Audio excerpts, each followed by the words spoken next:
내 손주 하준이가 10살 생일 케이크 촛불을 불며 소원을 빌 때였다. 아이는 큰 소리로 외쳤다. 할머니가 영원히 사라졌으면 좋겠어요. 순간 온 집안의 시선이 얼어붙었다. 이내 내 아들 이건우와 며느리 최서영은 박장대 소하며 아이의 말이 기특하고 재미있다며 웃어댔다. 하지만 내 심장은 마치 찢겨나가는 듯했다. 하지만 내 심장은 마치 찢겨나가는 듯했다. 나는 애써 미소를 자르고 어수선한 상을 치웠지만 더 이상 남이 시키는 대로 움직이는 할머니가 아니라 진정 나 자신을 위해 살아가는 사람이 될 수 있을까? 나는 김기현이다. 올해 68세가 되었다. 오늘은 내 작은 손주 하준이의 10살 생일이다. 아침 6시에 이미 잠에서 깼다. 어둠 속을 더듬어 침대에서 내려왔다. 나이가 드니 잠이 얕아져 밤새 뒤척이다 결국 잠을 이루지 못했고 차라리 일어나는 편이 나았다. 어제 재워둔 닭봉을 오븐에 넣고 부엌으로 가 특별히 한약방에서 사온 진피와 구기자를 넣어 탕 한 솥을 끓였다. 아이가 단맛 나는 것을 좋아해서 대추를 넉넉히 넣었는데 그래야 목 넘김이 부드러울 것이야 생각했다. 거실에는 풍선과 색조미띠가 가득 걸려 있었다. 전날 밤늦도록 내가 손수 꾸민 것들이었다. 그런데 사형은 내가 움직이는 것을 귀찮아하면서도 한편으로는 단연하다는 듯 소파에 앉아 휴대폰만 만지작거렸다. 어제는 업체에 맡겨 꾸미자고 했지만 비용이 비싸다며 결국 내게 맡겼고 점심 무렵 친척들이 하나둘 도착했다. 어른들은 거실에 앉아 이야기를 나누고 아이들은 바닥을 뛰어다녔다. 하준이는 오늘 주인공이라 새로 산 정장을 차려입고 얼굴은 발그레하니 작은 인형 같았다. 친구들도 몇 명 와서 왁자지껄 시끄러웠다. 나는 부엌 문간에 서서 이 모습을 바라보았다. 사실 마음속은 따뜻했다. 손주의 10살, 인생의 작은 고갯마루. 나는 늘 아이가 건강하게 자라주기를 바랐다. 비록 지난 년간 이 집에서 내가 점점 더 이방인처럼 느껴졌지만 손주의 웃는 얼굴만 볼 수 있다면 손주의 웃는 얼굴만인처럼. 케이크가 식탁에 올려지자 온 집안이 조용해졌다. 서영이 촛불을 켰고 아들 건우는 휴대폰을 들고 사진을 찍을 준비를 했다. 모두가 한 목소리로 외쳤다. 하준아, 소원 빌어. 하준이는 눈을 감고 두 손을 모은 채 무어라 중얼거렸다. 나는 아이 뒤에 서서 마음속으로 묵묵히 소원을 덧붙였다. 부디 평안하고 부디 건강하렴. 아이가 눈을 떴을 때 얼굴에는 장난 뒤 어린 웃음이 걸려 있었다. 맑고 또렷한 목소리가 약간의 흥분을 담아 터져 나왔다. 공기는 갑자기 얼어붙었다. 나는 벼락이라도 맞은 듯 그 자리에 멍하니 서 있었다.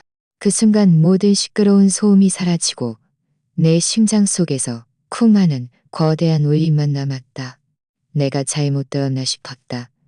하지만 1초 뒤 서영이 푸아하 웃음을 터뜨리며 배를 부여잡고 소파 위에서 몸을 뒹굴었다. 아이고, 이 녀석 말도 참 잘하네. 아이고, 이 녀석 말도 참 잘하네. 웃겨 죽겠네. 아들 건우도 웃었다. 사형처럼 과장되지는 않았지만 그의 눈에 스치는 얄미운 쾌재를 나는 똑똑히 보았다. 그는 나지막이 마른 똑똑히 보았다. 하지만 그의 입꼬리는 분명히 올라가 있었고 휴대폰 카메라는 하준이를 향해 이 순간을 녹화해 친구들에게 보내려는 듯했다. 나는 얼굴에 매서운 딱이라도 맞은 듯 화끈거렸다. 친척들은 모두 얼어붙었다. 몇몇은 억지 웃음을 지었고 몇몇은 화제를 돌렸다. 그 누구도 나서서 상황을 말리지 않았다. 분위기는 순식간에 극도로 어색해졌다. 아이들은 심지어 할머니 사라져 하며 따라 외쳤다. 마치 재미있는 구호라도 되는 것처럼.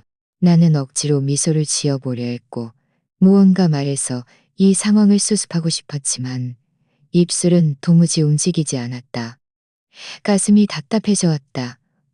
나는 방금 들고 나온 과일 접시를 식탁에 내려놓고 억지로 몸을 돌려 다른 사람들이 내 표정을 보지 못하게 했다.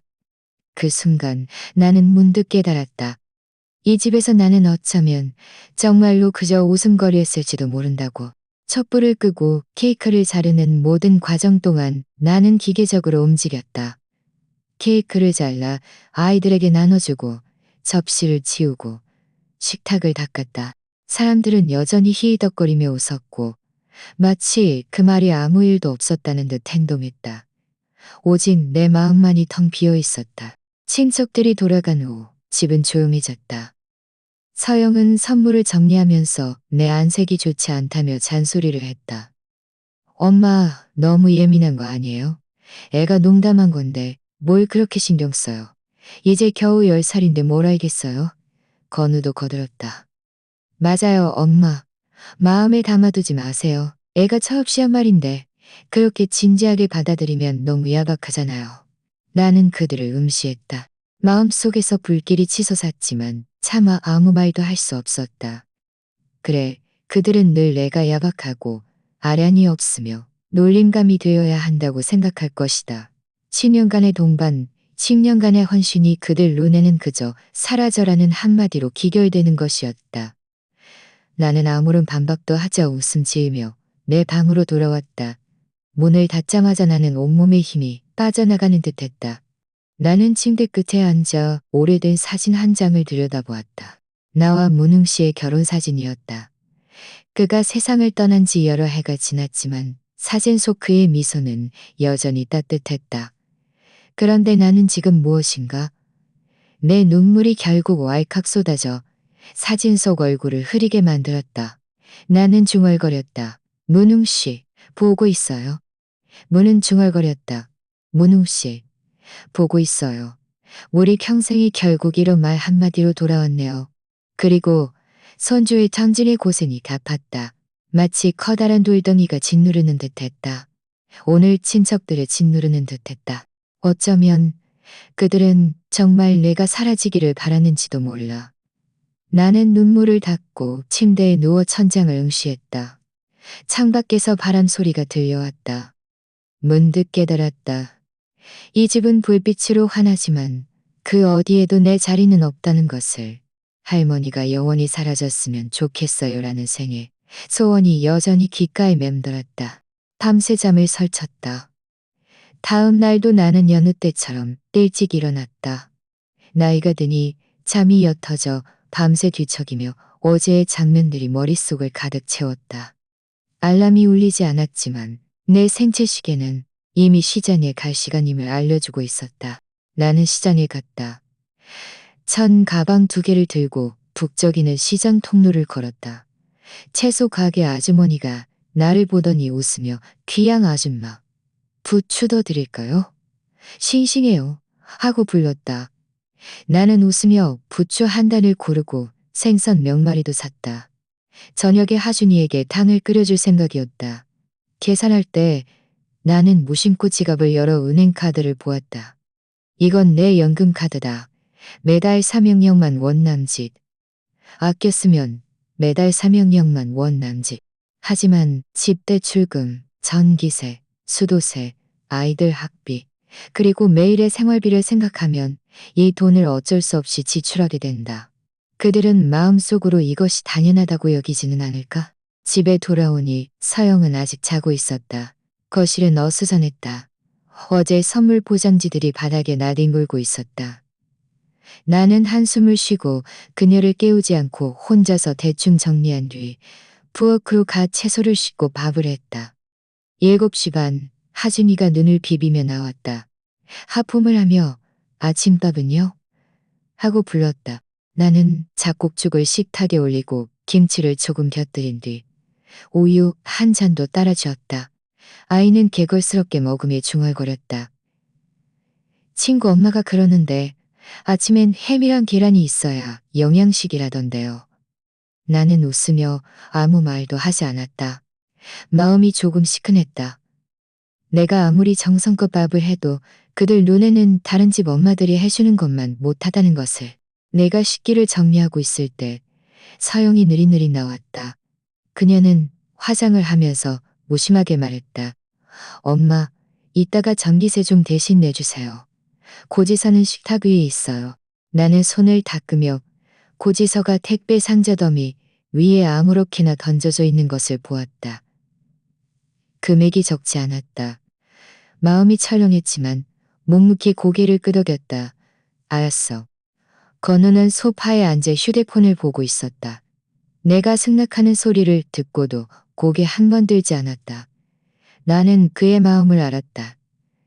그는 내 연금 상황을 잘 알고 있지 않는 지갑으로 여겼다. 그는 내 연금 상황을 잘 알고 있을 것이다. 하지만 그는 단 한 번도 엄마 돈 쓰지 마세요.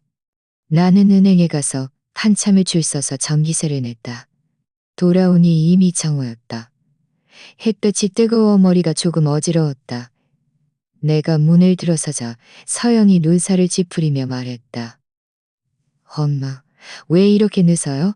저 방금 선풍기 틀다가 중간에 멈춰서 더워 죽는 줄 알았어요. 나는 아무 말 없이 참았다. 그저 냈어. 다음 달엔 일찍 내는 거 잊지 말라고만 했다. 그녀는 투덜거렸다. 점심으로는 생선 두부탕을 끓였다.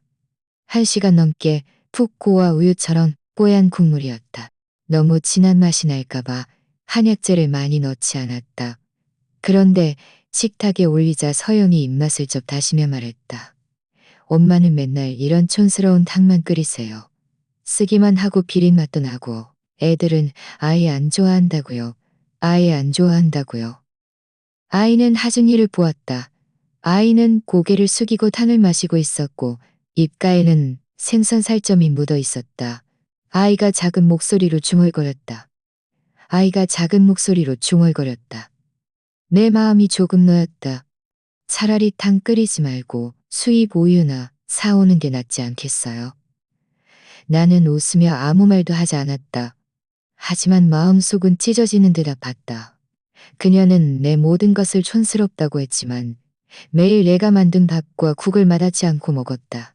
내가 만든 음식이 온 가족의 입맛을 책임졌지만 그녀의 입에서는 그저 침처럼 취급되었다. 식사를 하던 중 하준이가 갑자기 불쑥 말했다. 할머니, 돈이 엄청 많아요. 선생님이 학교에 영양식을 싸와도 된다고 했어요.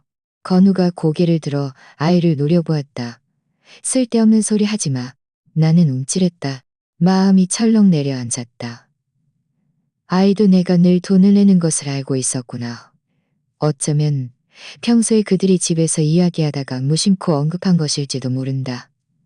아이는 철이 없어 말했지만 그 말은 나를 완전히 무너뜨렸다. 그들 눈에 내 돈은 이미 당연히 내놓아야 할 것이 되어버린 것이다. 나는 애써 웃으며 하준이에게 말했다. 돈은 아껴 써야지. 함부로 막 쓰면 안 돼. 하지만 그 순간 마음속에 서러움이 북받쳐 올랐다. 저녁 식사 후 설거지를 하러 가는 길에 그들의 침실 문이 살짝 열려 있었다. 안에서 대화 소리가 선명하게 들려왔다. 서영이 목소리였다. 건우 씨, 엄마 오늘 표정이 이상하던데. 설마 어제 그 소원 때문에 화난 건 아니겠죠? 너무 속 좁은 거 아니에요? 건우가 낮은 목소리로 웃었다. 뭐려, 엄마가 뭘 할 수 있겠어요. 엄마는 우리한테 화 못 내요.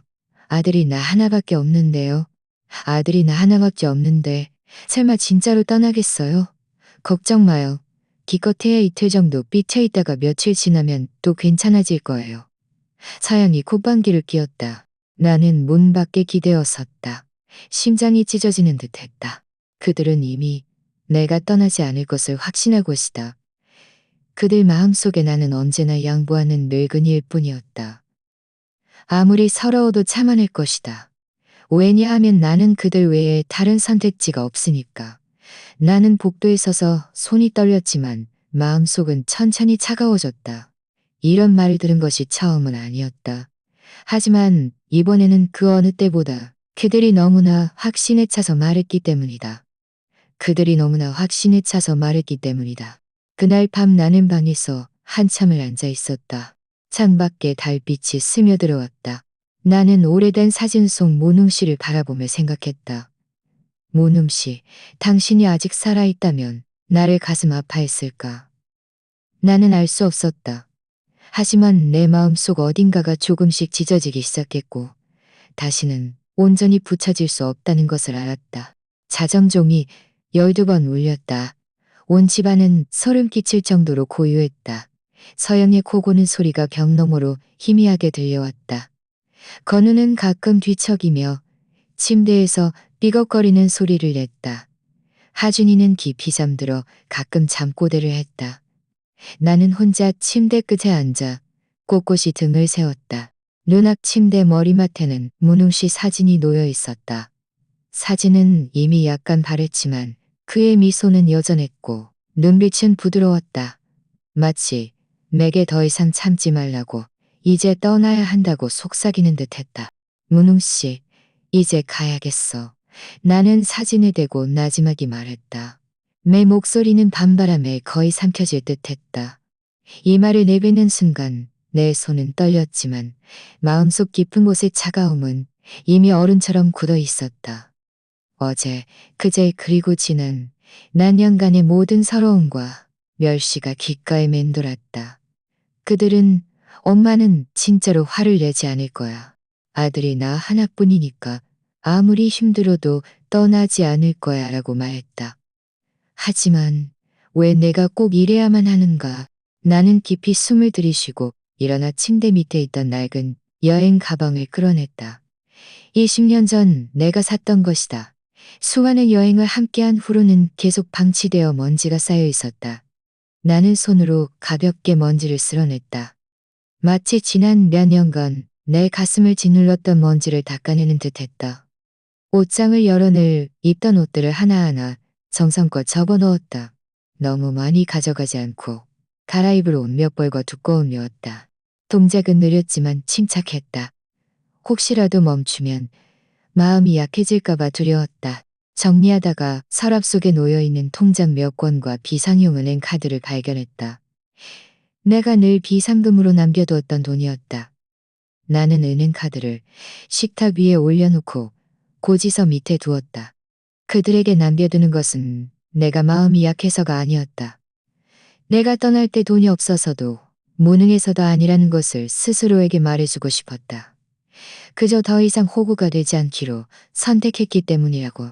이 모든 것을 마친 후 나는 휴대폰 뱅킹 앱을 열어 건우 명의로 된 자동이체를 모두 해지했다. 집대출금, 전기세, 수도세, 학비. 지난 몇 년간 내가 그들을 위해 묵묵히 얼마나 많은 것을 감당했는지 셀 수도 없었다. 화면에서 숫자 행이 사라지자 내 마음속은 한결 가벼워졌다. 한때 내 책임이었던 일들이 이제 드디어 나와 상관없게 되었다. 한때 내 책임이었던 일기싸늘한 젖대기인 것 같았다. 나는 다시 결제의 것이야말로 진정한 젖대기인 것 같았다.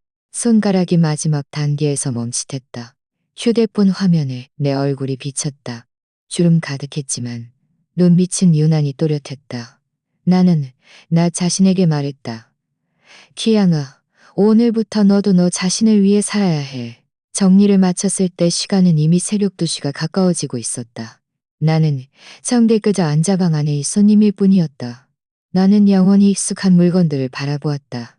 마음속에 약간의 아쉬움도 있었지만 말로 표현할 수 없는 해방감도 밀려왔다. 안녕. 나는 마음속으로 중얼거렸다. 하늘이 점점 밝아올 무렵 나는 여행 가방을 들고 조용히 방문을 열었다. 바닥 위로 바퀴가 굴러가는 소리가 나지 않도록 일부러 조심했다. 복도등은 힘이 있고 벽에는 가족 사진이 걸려 있었다. 3년 전에 찍은 사진이었다. 하준이는 환하게 웃고 있었고 서영은 건우를 안고 있었다. 그리고 나는 한쪽에 서서 어색하게 웃고 있었다.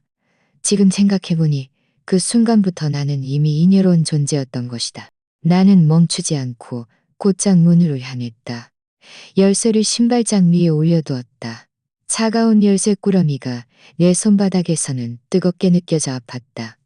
문을 열자 새벽의 차가운 기운을 머금은 바람이 불어왔다. 나는 여행 가방을 끌고 밖으로 나섰다. 문은 내 뒤에서 조용히 닫혔다. 아무도 놀라지 않았고 아무도 내가 정말로 떠났다는 것을 알지 못할 것이다. 밖은 이미 희뿌옇게 밝아오고 있었고 새들이 나뭇가지 위에서 지저귀고 있었다.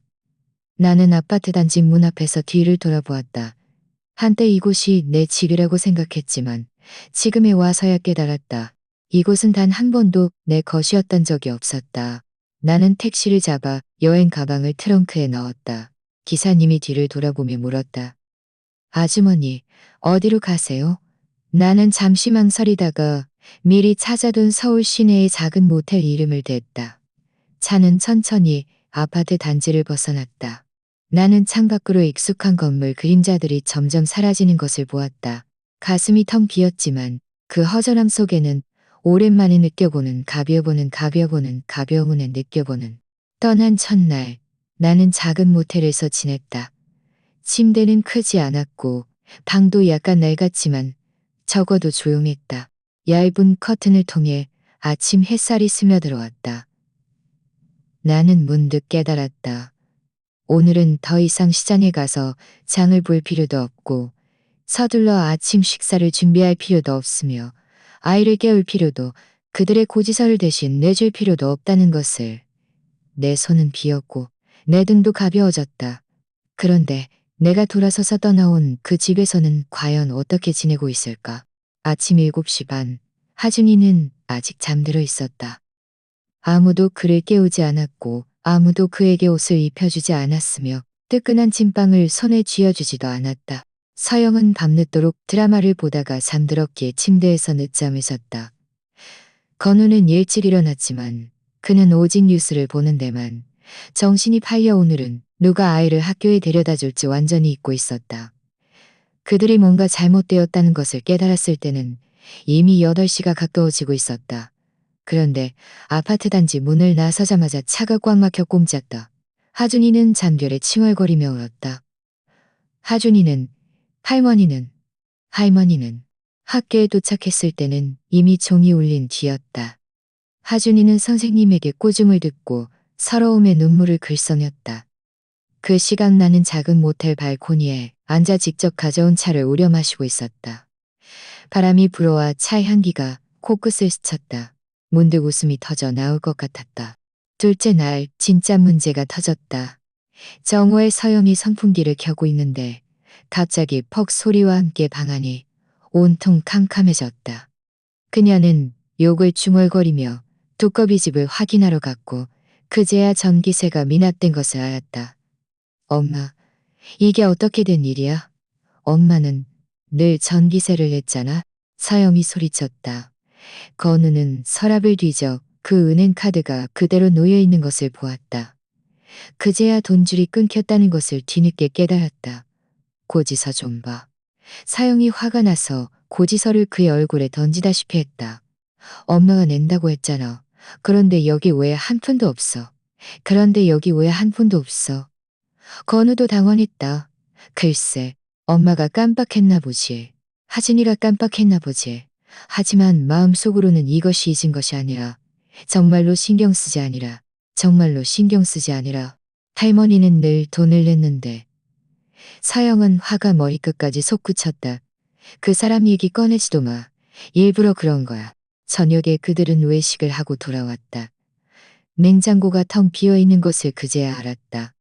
예전 같으면 내가 미리 3가지 반찬과 1가지 탕을 준비해 매일 다른 메뉴를 내놓았다. 하지만 지금은 아무도 시장에 가지 않았다. 서영은 귀찮아서 냉동식품 몇 개를 사다 채워 넣었다. 결국 아이는 이틀을 먹고 배탈이 나서 엉엉 울며 할머니 탕을 외쳤다. 집안은 순식간에 혼란에 빠졌다. 서영은 건우에게 소용없다고 욕했고 건우는 그녀가 사람을 돌볼 줄 모른다고 비난했다. 두 사람은 밤늦도록 싸웠다. 엄마 돈줄 끊겼잖아. 당신이 방법을 찾아야지. 서영이 식탁을 치며 소리쳤다. 내가 전화 안 해봤을 것 같아. 건우가 소리쳤다. 엄마가 안 해봤을 것 같아? 엄마가 아예 안 봤잖아. 건우가 아예 안 봤잖아. 하준이는 겁에 질려 귀를 막고 온대. 다음 주에 될 줄 흘렸다. 다음 주에 대전화 가는데 가게에 한 푼도 없어. 할머니가 정말로 사라졌어. 나는 작은 모텔에서 직접 끓인 잡곡죽을 조용히 먹고 있었다. 옆방에서 들려오는 TV 소리에 웃음소리가 섞여 나왔다. 내 마음은 복잡했다. 얄미워하는 마음이 아니라 말로 표현할 수 없는 허탈감이었다. 지난 몇 년간 내 헌신은 그들에게 공기처럼 여겨졌다. 이제 내가 사라지니 그들은 비로소 공기의 소중함을 알게 된 것이다. 셋째 날, 서영은 어쩔 수 없이 백화점에서 판촉 사원을 구하러 다녔다. 하의를 신고 하루 종일 서 있었더니 밤에 집에 오니 다리가 빵처럼 부어 있었다. 그녀는 투덜거렸다. 진작 알았으면 직장 그만두지 말걸. 엄마 돈 쓰는 게 정말 편했는데. 건우는 아무 말 없이 그저 담배 한 대를 피우며 발코니에 묵묵히 앉아 있었다. 그들은 마침내 깨달았다. 내가 없으면 집은 집인 혼돈이라는 것을. 다저 뒤죽박죽된 혼돈이라는 것을. 밥상에서 하준이가 할머니 생선탕은 나 마시고 싶어 하고 외쳤다. 할머니 없어. 앞으로는 없어. 눈물이 금방이라도 떨어질 것 같았지만 나는 눈물을 닦고 깊이 숨을 들이쉬었다. 이것은 그들이 마땅히 감당해야 할 고통스러운 결과였다. 그리고 나는 마침내 그들의 밥과 고지서, 생활 때문에 더 이상 마음 졸이며 살지 않아도 되었다. 집을 떠난 지 이미 나흘째였다. 지난 며칠간 나는 작은 모텔에서 지냈다. 생활은 비록 단조로웠지만 조용했다. 아침에는 간단히 죽을 끓여 몇 가지 반찬과 함께 먹고 오후에는 근처 공원을 산책하고 저녁에는 족욕을 하며 소설책을 보았다. 아무도 내게 고지서를 내라고 소리치지 않았고 아무도 내가 끓인 탕이 촌스럽다고 비난하지 않았으며 아무도 내가 화를 내지는 않을까 뒤에서 계산하지 않았다. 나는 그저 이렇게 천천히 그들의 삶에서 사라질 수 있을 것이라고 생각했다. 하지만 나는 틀렸다. 그날 오후 발코니에서 빨래를 널고 있는데 갑자기 휴대폰이 울렸다. 화면에 건우라고 표시되었다. 내 심장이 철렁 내려앉았고 무심코 전화를 끊으려 했다. 하지만 그가 연달아 3번을 걸었고 결국 나는 전화를 받았다. 전화 너머 그의 목소리는 낮게 가라앉아 있었다. 엄마, 어디세요? 보고 싶어요. 그는 모텔 문 앞에 나타났다. 아들은 늘 깔끔하게 옷을 입었지만 이번에는 셔츠가 구겨져 있었고 눈에는 핏발이 서 있었으며 수염도 깎지 않아 지저분했다. 그가 나를 보았을 때 눈빛에는 복잡한 감정들이 섞여 있었다. 초조함, 무력감, 그리고 약간의 낯섦. 엄마. 그리고 약간의 낯섦. 엄마. 그가 나를 불렀다. 내 마음은 울컥했지만 애써 침착하게 말했다. 방은 크지 않았다. 우리는 마주 보고 앉았다. 공기 중에는 희미한 소독약 냄새가 감돌았다. 건우는 손을 비비며 망설이다가 결국 한마디를 겨우 뱉어냈다. 엄마는 왜 그냥 가버렸어요? 집이 순식간에 엉망이 됐어요. 나는 그를 응시하며 차분한 목소리로 말했다. 너희들은 이미 알고 있었잖아. 늘 내가 버티고 있었다는 걸. 그저 모르는 척했을 뿐이지. 그는 움찔했다. 엄마는 떠나지 못할 거라고 생각했어요. 엄마는 늘 참아왔잖아요. 그래서 엄마는 당연하다고 생각했구나. 내가 그의 말을 잘랐다. 내가 너 하나밖에 없는 아들이라고 해서 비난받고 웃음거리가 되어도 너희 집에서 죽어야 한다고 생각했니? 내 목소리는 높지 않았지만 한마디 한마디가 돌덩이처럼 내리꽂혔다. 건우는 고개를 숙이고 나를 감히 쳐다보지 못했다. 그의 입술이 움직였지만 저는 엄마가 이렇게 될 줄은 몰랐어요. 나는 비웃었다. 나는 비웃었다. 엄마는 진짜로 화를 내지 않을 거야. 떠나지 못할 거야. 안 그래? 건우가 움찔하며 고개를 들었다. 눈에 당황한 기색이 스쳤다. 내가 들었을 것이라고는 생각지 못했던 모양이었다. 공기는 숨막힐 정도로 무거웠다. 나는 눈앞의 아들을 바라보았다. 마음속이 찢어지는 듯했다. 내가 온갖 고생을 하며 키운 이 아이가 이제 나를 계산하는 사람이 되었다니. 엄마, 화내지 마세요. 제가 순간 말 실수를 했어요. 그가 변명하려 했다. 나는 고개를 저었다. 건우야, 말 실수가 아니야. 마음속 깊이 그렇게 생각했던 거야. 너는 나를 독립적인 사람으로 대한 적이 없어. 그저 도구로만 생각했지. 밥 해주는 사람, 아이 봐주는 사람, 돈 대주는 사람, 그 외에 너희 눈에 나는 무엇이었니? 그는 오랫동안 침묵하다가 나지막이 말했다. 엄마는 제 엄마예요. 제 엄마는, 제 엄마를 쓴 웃음을 지었다. 정말로 엄마로 생각했다면 어제 하진이가 내가 사라지기를 소원했을까? 동영상을 찍었을까? 동영상을 찍었을까? 농담으로 치부했을까? 너희 집에서 나는 그저 웃음거리일 뿐이라고. 실컷 웃고 나면 너희는 내가 다시 고지서를 내고 탕을 끓이고 돈을 가져다 주기를 기다릴 거야. 너희는 누가 버티고 있었는지 진작부터 알았지만 모르는 척했을 뿐이야. 마치 내가 영원히 떠나지 않을 것처럼.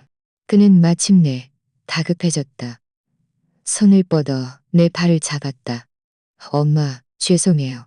제가 잘못했어요. 정말 잘못했어요. 엄마가 떠나지 않을 거라고 생각했어요. 엄마 마음이 이렇게 아픈 줄은 몰랐어요. 제발 돌아와 주세요. 집은 엄마 없으면 안 돼요. 나는 그를 뚫어지게 보았다. 눈물이 눈가에 맺혔지만 나는 억지로 참았다. 나는 억지로 참았다. 나는 천천히 손을 빼내며 한마디 또렷하게 말했다. 건우야, 그건 네 생각이야. 그건 네 생각이야. 하지만 나는 정말로 떠났어. 그는 멍하니 나를 바라보았다. 입술이 떨렸고 한참 동안 아무 말도 하지 못했다. 그 순간 내 마음은 갑자기 아주 평온해졌다. 나는 내가 몸 하나는 순응함에 살았다. 나 자신을 가장 밑바닥에 두는 것에 익숙했다. 하지만 마침내 가장 밑바닥에 두는 것에 익숙했다. 건우는 고개를 숙였다. 어깨가 미세하게 떨렸다. 그가 다시 무언가 말하려 했지만 나는 그에게 기회를 주지 않았다. 나는 얼굴을 돌려 창밖의 햇살을 바라보았다. 돌아가렴, 건우야. 나는 나지막이 말했다. 너희들은 스스로 살아가는 법을 배워야 해. 내가 없어도 너희는 살아갈 수 있어. 그는 묵묵히 일어섰다. 문으로 걸어가다가 다시 나를 돌아보았다. 나는 혼자 그 자리에 서 있었다. 그의 눈밑에는 무력감과 후회, 그리고 내가 거의 본 적 없는 일종의 망연자실함이 담겨 있었다. 나는 알았다. 오늘부터 그는 마침내 깨달을 것이다. 그의 어머니는 더 이상 남이 시키는 대로 움직이는 그림자가 아니라는 것을. 여행 가방을 끌고 실버타운에 도착했을 때 해는 막 지고 있었다. 마당에는 몇 그루의 목서나무가 심어져 있었고 저녁바람에 향기가 은은하게 퍼져나갔다. 길 양옆으로는 깔끔한 건물들이 줄지어 있었다. 모두 3, 4층 높이로 높지 않았고 벽면은 새하얗게 칠해져 있었다. 내가 살던 큰 집에 비하면 이곳은 소박했지만 묘한 따뜻함이 있었다. 직원이 나를 방으로 안내했다. 방 하나와 거실 겸부, 그리고 작은 화장실이 전부였다. 깨끗했고 창문은 정원의 향이 있었다. 방 안에는 1인용 침대, 책상, 옷장이 있었다. 더할 나위 없이 단출했지만 바로 이런 단출함이 내 마음을 순식간에 안정시켰다. 나는 짐을 내려놓고 주위를 둘러보았다. 바닥은 윤희나게 닦여 있었고 공기 중에는 희미한 세제 향이 났다. 서연이는 좀도 다준이의 오름도 없었다. 이곳이 앞으로 어르신 집이에요. 직원이 웃으며 말했다. 나는 고개를 끄덕였다. 입가에 미소가 걸렸지만 마음속에는 뭉클한 감정이 치밀어 올랐다. 그래, 오늘부터 이곳이 내 집이다. 옷가지를 정리한 후 나는 책상 위에 문웅 씨 사진을 놓았다. 그는 여전히 그렇게 온화하게 웃고 있었다. 나는 나지막이 말했다. 문웅 씨, 나 이사 왔어요. 작지만 깨끗해. 당신도 좋아할 것 같아. 저녁에 나는 차 한 잔을 우려 창가에 앉았다. 창밖 실버타운 정원에는 가로등이 밝게 빛나고 있었고 몇몇 어르신들이 한가롭게 산책하며 가끔 즐거운 웃음소리가 들려왔다. 내가 이전에 익숙했던 소란스러움에 비하면 이곳은 소름 끼칠 정도로 조용했다. 나는 문득 깨달았다. 지난 몇 년간 밤에 이렇게 한가로웠던 적이 처음이라는 것을. 더 이상 다음 날 무슨 반찬을 할지 고민할 필요도 없고 전기세나 수도세를 걱정할 필요도 없고 전기세나 수도세를 걱정할 필요도 없으며 선주의 숙제를 봐줄 필요도 없으며 선주의 숙제를 봐줄 필요도 없었다. 나는 그저 이곳에 앉아 따뜻한 차 한 잔을 마실 뿐이었다.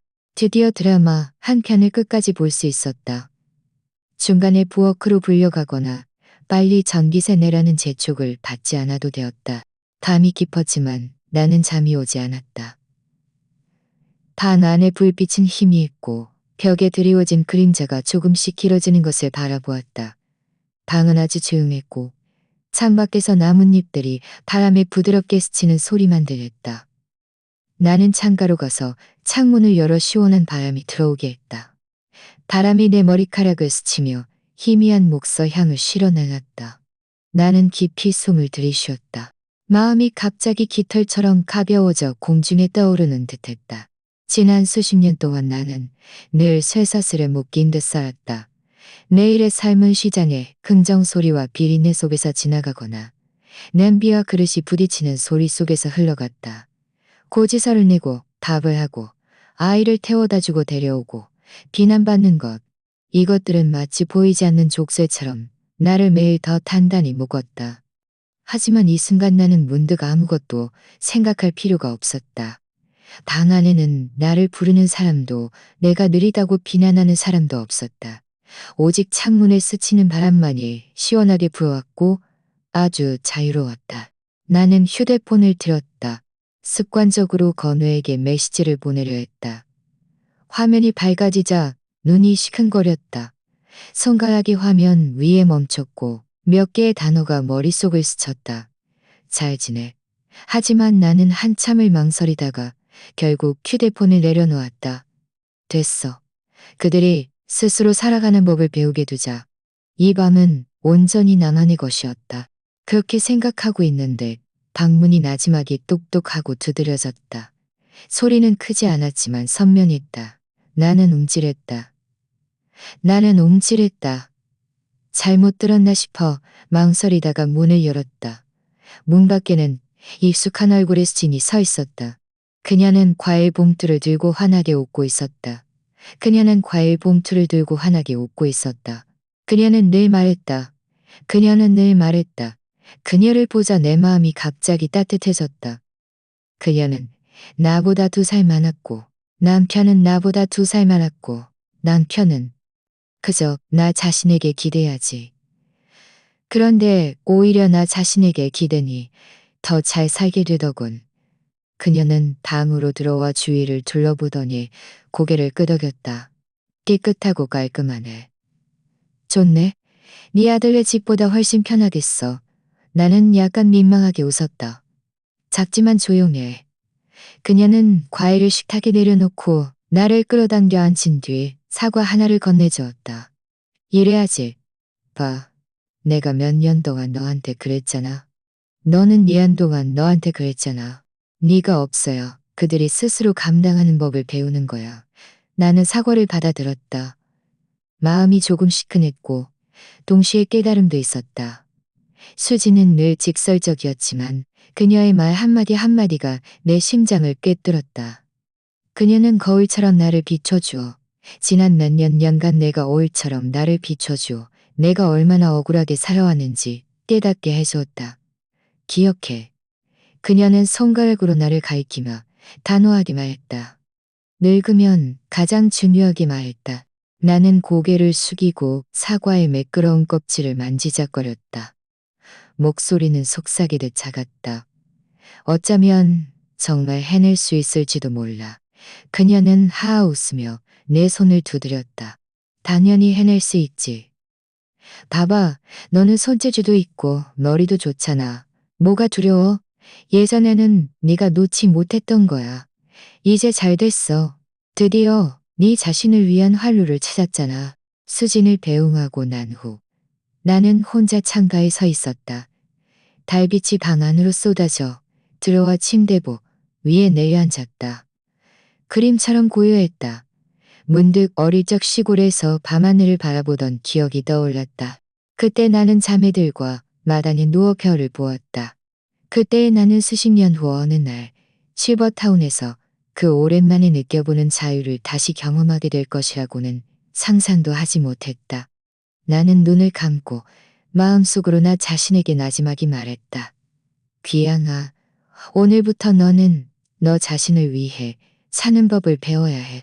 실버타운으로 이사 온 후 내 삶은 한결 조용해졌다.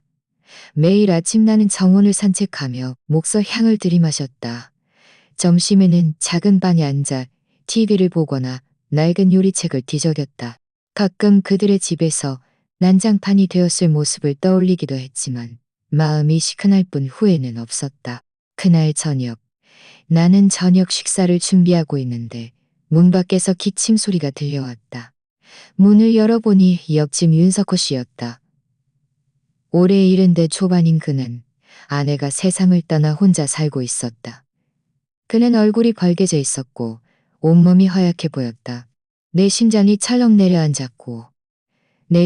철렁 내려앉았고 나는 황급히 그를 의자에 앉혔다. 윤, 어르신, 왜 이렇게 되셨어요? 그는 손을 흔들었다. 나는 잠시 생각하다가 문득 아이디어가 떠올랐다. 잠깐만 기다리세요. 제가 뭐 좀 다려드릴게요. 나는 작은 나무 상자를 열었다. 그 안에는 내가 수년간 습관적으로 보관해온 진키, 나한과 구기자가 들어있었다. 예전에 집에서는 이런 것들로 문흥 씨에게 늘 차를 다려주었고 하준이에게도 주었다. 하지만 서영의 눈에는 이 모든 것이 촌스러운 약재였고 나까지도 낡은 고물 취급을 받았다. 나는 진피를 부수고 나한과를 깨뜨려 몇 알의 대추와 함께 뚝배기에 넣었다. 물이 끓어오르자 방 안에는 희미한 향긋한 냄새가 퍼졌다. 달콤한 기운이 섞인 그 향기는 내 코끝을 시큰하게 했다. 수십 년 동안 내가 그들의 집에서 이런 차를 얼마나 많이 끓였던가. 하지만 그들은 늘 촌스럽다고 비난했다. 이제 이 향기는 나 자신만의 향기처럼 느껴졌다. 목이 가로 편안해지네. 나는 차를 찻잔에 따라 윤석호 씨 손에 건네주었다. 따뜻할 때 드세요. 목이 좋아요. 따뜻할 때 드세요. 특별한 건 없어요. 하지만 마음속으로는 오랜만에 느껴보는 만족감이 스며들었다. 다음 날 아침 일찍 나는 정원에서 한가롭게 산책하고 있었다.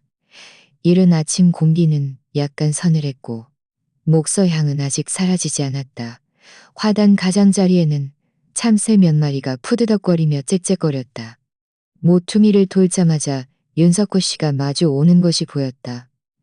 그는 얼굴에 환한 미소를 띠고 있었고 어제보다 훨씬 생기 있어 보였으며 기침 소리도 줄어 있었다. 그가 나를 보자마자 반갑게 손을 흔들었다. 어젯밤에 기침이 훨씬 덜 나왔어. 다시 좀 달래줄 수 없을까? 며칠 더 마시고 싶어. 내가 대답하려는데 옆에서 운동하던 몇몇 어르신들이 다가왔다. 눈빛에는 호기심이 가득했다. 무슨 차가 그렇게 좋아요? 윤석호 씨가 쾌활하게 대신 대답했다. 기양 씨가 다려준 진피나 한거 차인데 정말 효과가 좋아. 마시니까 목이 훨씬 편안해졌어. 어르신들은 모두 귀가 솔깃해졌다. 한 할머니가 즉시 대졌다. 우리 손녀가 늘 기침하는데 만드는 법 좀 가르쳐 줄 수 없을까? 나는 움찔했다. 이렇게 많은 사람들이 관심을 보일 줄은 예상치 못했다. 그들의 기대에 찬 눈빛을 보며 나는 어쩔 수 없이 웃으며 고개를 끄덕였다. 네, 좋아요. 나중에 제가 재료 좀 나눠드릴게요. 직접 집에서 다려 드세요. 이 일이 뜻밖의 작은 화제가 될 줄이야. 다음 며칠 동안 내 집 문 앞에는 늘 누가 찾아왔다. 어떤 이는 물컵을 들고 왔고 어떤 이는 아예 보온병을 들고 와서 웃으며 말했다. 기양씨, 저도 한 그릇 따려주세요. 나는 그들의 믿음직스러운 눈빛을 보며 마음이 따뜻해졌다. 그래서 나는 차를 다리면서 그들과 이야기를 나누었다. 모두 차를 마시면서 이것이 약보다 맛있고 마시면 마음까지 따뜻해진다고 칭찬했다. 한 할아버지는 차를 마시며 감탄했다. 이 맛을 보니 젊은 시절이 생각나네. 나도 늘 이렇게 다려 먹었는데.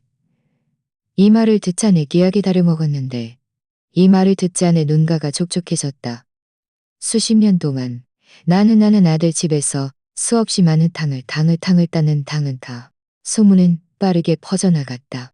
어르신들은 입에서 입으로 전했고 며칠 만에 온 동네 사람들이 귀한 이 차를 잘 다린다는 것을 알게 되었다.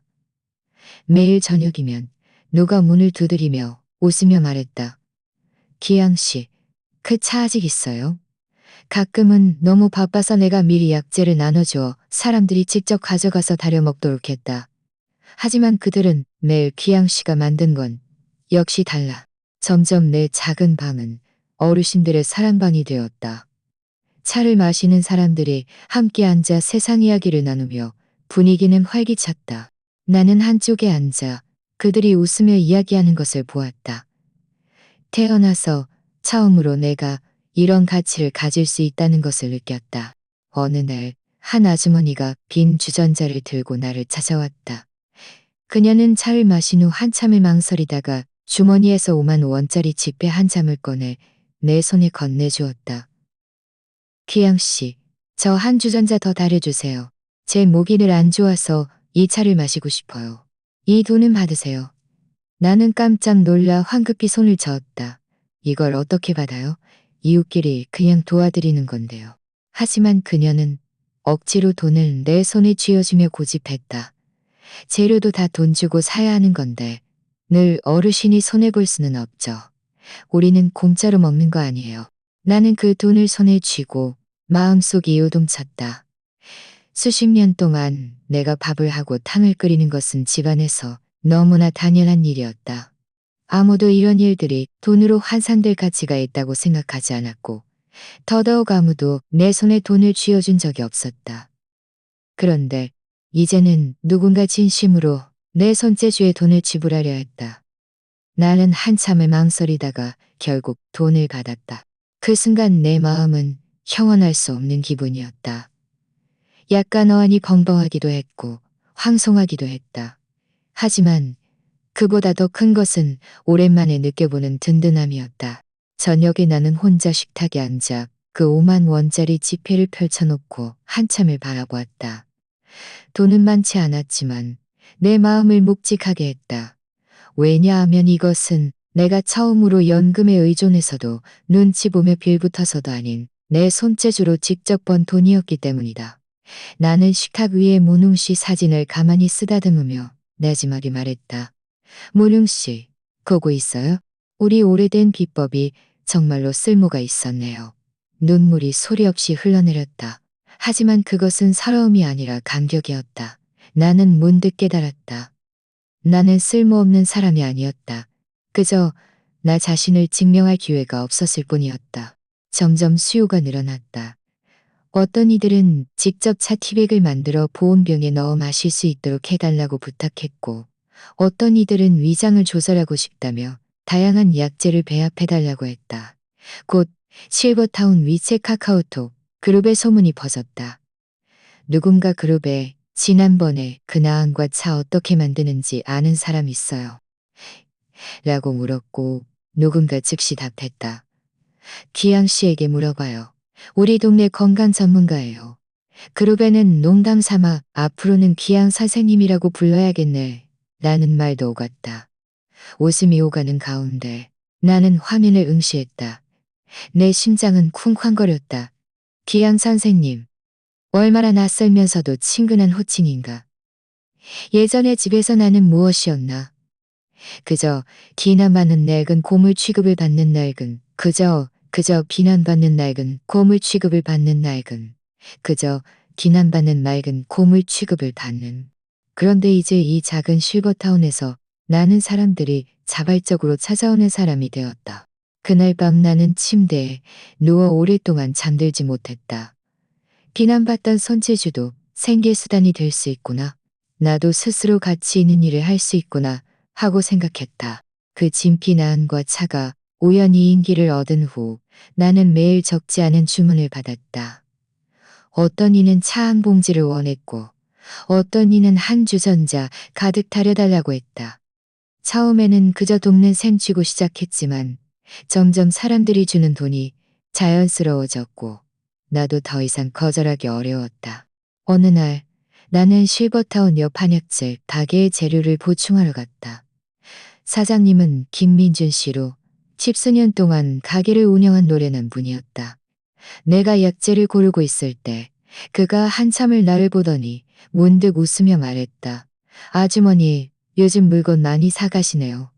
이 진필한 나은과 구기자 다 직접 드시는 건 아니죠. 구기자 다 직접 드시는 건 아니죠. 이걸 작은 티백으로 만들어서 파세요. 그의 눈이 반짝였다. 이웃들이 많이 찾아서 제가 좀 다려주고 있어요. 편하기도 하고 돈도 벌 수 있잖아요. 제가 재료는 신선한 걸로 대드릴게요. 내 마음이 철렁했다. 판다고? 나는 내가 이걸로 돈을 벌 수 있을 거라고는 상상도 해본 적이 없었다. 예전에는 이런 것들이 집에서 가장 가치 없는 것들이었다. 내가 탕을 끓이고 차를 달이고 차를 달이고 차를 그리고 차를 달고 차를 걷지만 돌아온 것은 오직 비난뿐이었다. 그런데 이제는 누군가 이것이 사업이 될 수 있다고 말했다. 나는 순간 이것이 사업이 될 수 있다고 말했다.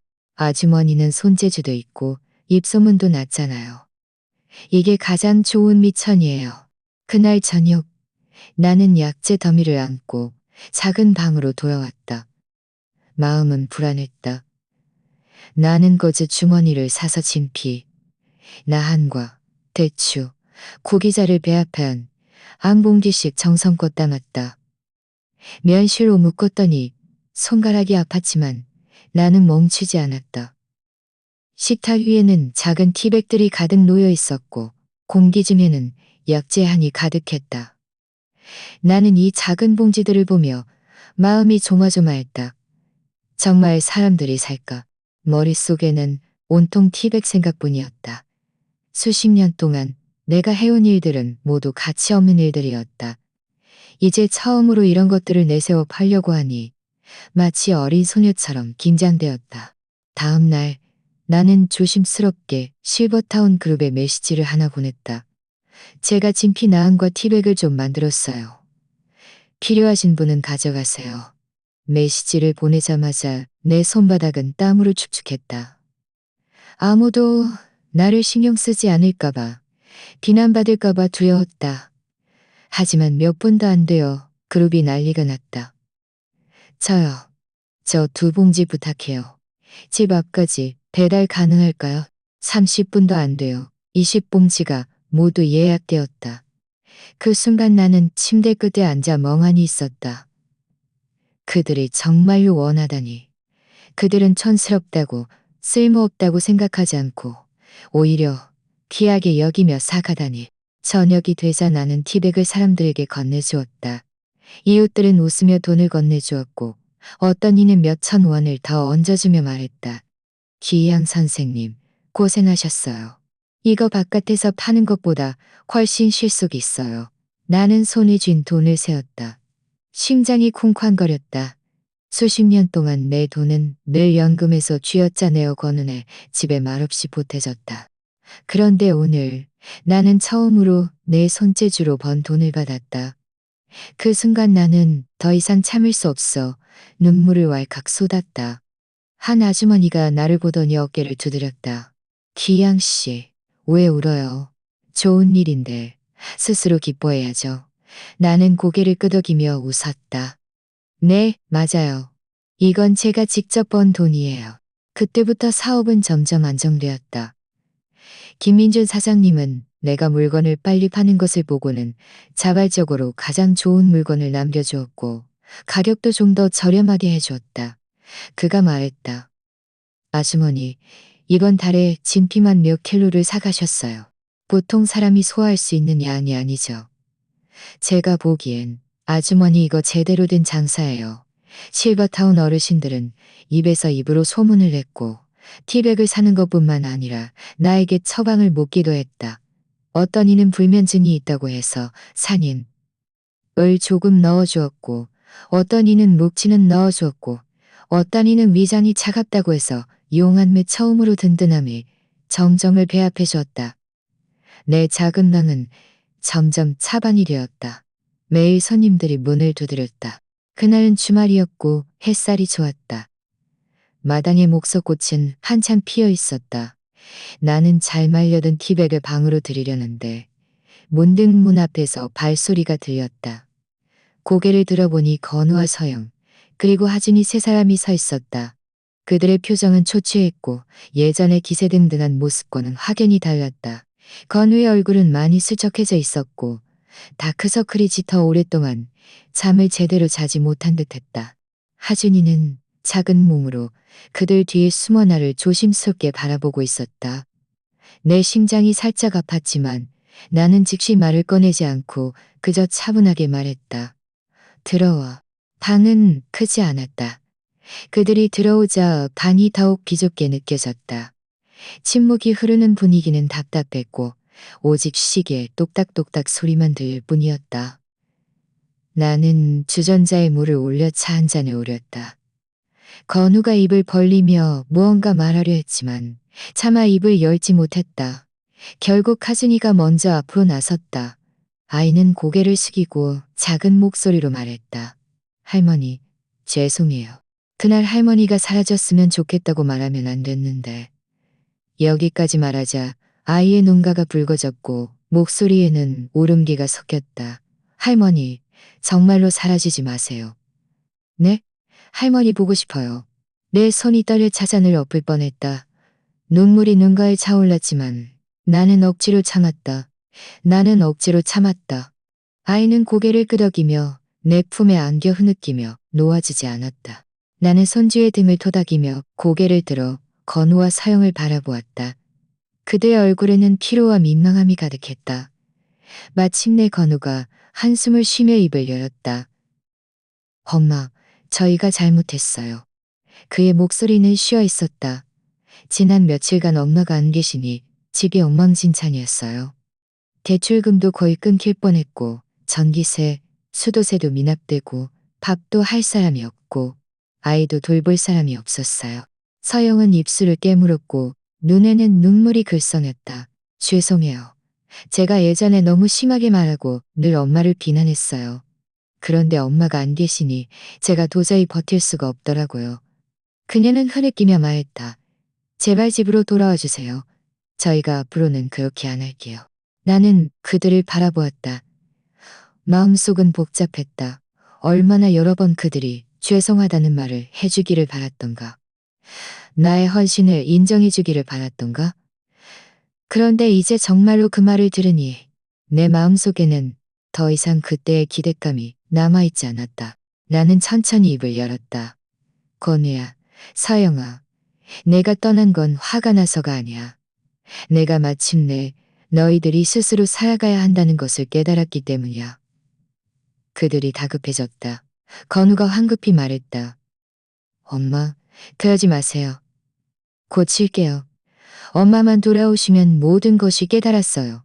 고칠게요. 나는 고개를 대신해서 감당하시면 모든 것이 다 잘 될 거예요. 나는 고개를 저었고 목소리는 차분했다. 아니, 너희는 깨달아야 해. 나 혼자서 버텨온 집은 깨달아야 해. 방 안에는 오랫동안 침묵이 흘렀다. 건우의 입술이 떨렸고 다시 변명하려 했지만 내 시선에 눌려 말을 잇지 못했다. 서영은 고개를 숙이고 눈물 한 방울을 무릎 위에 떨어뜨렸다. 타진이가 고개를 들어 나를 보았다. 눈물 어린 눈이었다. 할머니, 정말로 어린 눈이었다. 할머니, 정말로 안 돌아오실 거야. 건우의 목소리가 떨렸다. 나는 깊이 숨을 들이쉬고 그들을 똑바로 응시했다. 나는 이미 걸어 나왔어. 너희는 이미 걸어 나왔어. 이 말이 입 밖으로 나오자 내 마음은 갑자기 가벼워졌다. 마치 수십 년 동안 가슴을 짓눌렀던 돌덩이가 마침내 치워진 듯했다. 그들은 복잡한 표정으로 그 자리에 앉아 있었다. 그들은 처음으로 내가 더 이상 함부로 부리고 의지할 수 있는 어머니이자 시어머니가 아니라 자신의 삶과 선택을 가진 사람이라는 것을 깨달았다. 나는 그들을 가진 사람이라는 것을 깨달았다. 나는 그들을 바라보았다. 마음속에 원망은 없었고 그저 희미한 허탈감만이 없었고 그저 희미한 허탈감만이 없었고 건우가 입을 벌렸지만 결국 아무 말도 하지 못했다. 서영은 그의 옷소매를 잡고 나지막이 흐느꼈다. 하준이는 아쉬운 듯 나를 몇 번이나 뒤돌아본 후에야 그들에게 이끌려 문을 나섰다. 문이 딸깍하고 닫히자 방 안은 다시 고요해졌다. 그 차가 우연히 인기를 얻은 후 내 삶은 마치 새로운 장을 연 듯했다. 처음에는 그저 이웃들을 위해 차를 다려주고 기백을 만들었지만 수요가 점점 늘어나 내 작은 방에는 더 이상 약재와 티백 주머니들을 둘 공간이 부족했다. 김민준 사장님은 내 고민을 알아차리고 웃으며 말했다. 아주머니, 차라리 가게를 하나 빌리는 게 어때요? 실버타운 문 앞에 빈 가게 몇 군데가 있는데 아주머니가 하나 얻어서 작은 차방을 여는 게 방 안에 갇혀 있는 것보다 훨씬 낫잖아요. 그 말을 듣자 내 심장이 철렁했다. 작은 차방? 이 나이에 내가 가게를 연다고? 하지만 밤새 뒤척이며 나는 점점 더 깨달았다. 왜 안 돼? 내가 내 손재주로 첫 수익을 올릴 수 있다면 왜 한 발 더 나아가지 못해? 곧 나는 실버타운 문 앞에 작은 가게를 빌렸다. 가게는 크지 않았다. 10여평 난짓이었고 벽은 약간 얼룩졌지만 창문은 밝고 깨끗했다. 나는 가게 안을 깨끗하게 청소하고 나무 선반 몇 개를 놓아 직접 만든 티백들을 깔끔하게 정리했다. 문 앞에는 귀한 건강차라는 간판을 걸었다. 그 순간 나는 문 앞에 서서 이 네 글자를 바라보았다. 차방이 문을 열자마자 예상 밖의 대성공이었다. 이른 아침부터 어르신들이 보온병을 들고 차를 사러 왔다. 귀양 선생님, 진피나 한 과 차 5봉지 주세요. 어떤 이는 요즘 계속 잠을 못 자는데 임 선생님이 편안하게 해주는 약재 좀 배합해 주세요. 약재 좀 배합해 주세요. 라고 불평했다. 심지어 젊은 사람들도 일부러 찾아와 내 차가 커피보다 훨씬 편안하다며 사무실에 가져갈 큰 봉지를 사갔다. 가게 아는 사람들을 북적였고 웃음소리가 끊이지 않았다. 임 선생님, 저 혈당이 높은데 무슨 차를 마셔야 할까요? 임 선생님, 제 손녀가 늘 감기에 걸리는데 좋은 처방 없나요? 그들은 나를 임 선생님이라고 불렀다. 내 마음이 따뜻해졌다. 수십 년 동안 나는 촌스럽다고 비난받고 잔소리꾼 할멈 취급을 받았었다. 그런데 이제 나는 이런 촌스러운 비겁들 덕분에 존경을 얻게 되었다. 그날 저녁, 차방에 단골 손님인 한 할아버지가 찾아왔다. 그는 앉아서 차를 마시며 감탄하듯이 말했다. 기양 씨, 이 작은 가게가 우리에게 정말 큰 도움이 되네. 병원 가서 줄 서는 것보다 훨씬 편하고 기양 씨가 있어서 우리가 마음이 든든하다고 다들 그래요. 이 말을 듣자 내 눈물이 금방이라도 떨어질 것 같았다. 사랑받고 필요하다는 느낌이 이렇게 따뜻할 줄이야. 하지만 예전과는 달랐다. 이것은 숨막히게 의존하는 필요가 아니라 존경이 담긴 신뢰였다. 사업은 점점 안정되었고 나는 매달 적지 않은 수입을 벌었다. 이전보다 나를 더 안심시킨 것은 바로 그 실질적인 독립감이었다. 나는 더 이상 아들이 대출금을 갚으라고 할까봐 두렵지 않았고 며느리가 내 생활 방식을 비난할까봐 걱정하지 않았다.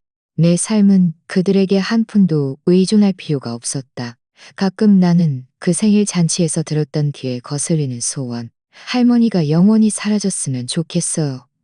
라는 말을 떠올린다. 이제 생각해보니 그 말은 오히려 내 삶의 새로운 시작점이 되었다. 왜냐하면 내가 정말로 사라져 보았기에 지금의 이 새로운 나를 얻을 수 있었기 때문이다. 김기한의 아들과 며느리는 그녀가 뒤에서 묵묵히 버텨주는 것에 이미 익숙해져 있었다. 집 대출금을 내고 전기세, 수도세를 내고 손주를 태워다 주고 데려오고 밥을 하고 탕을 끓이는 것. 이것들은 겉으로는 사소해 보이지만 한 가정을 유지하는데 가장 중요한 기둥이었다. 하지만 안타깝게도 그들 눈에는 이 모든 것이 당연한 일이 되어버렸다. 손주가 할머니가 영원히 사라졌으면 좋겠어요. 라고 소원을 빌었던 그 생일 잔치까지는 그 웃음소리가 그녀 마음속 마지막 희망마저 산산조각냈다. 그녀는 정말로 떠났다.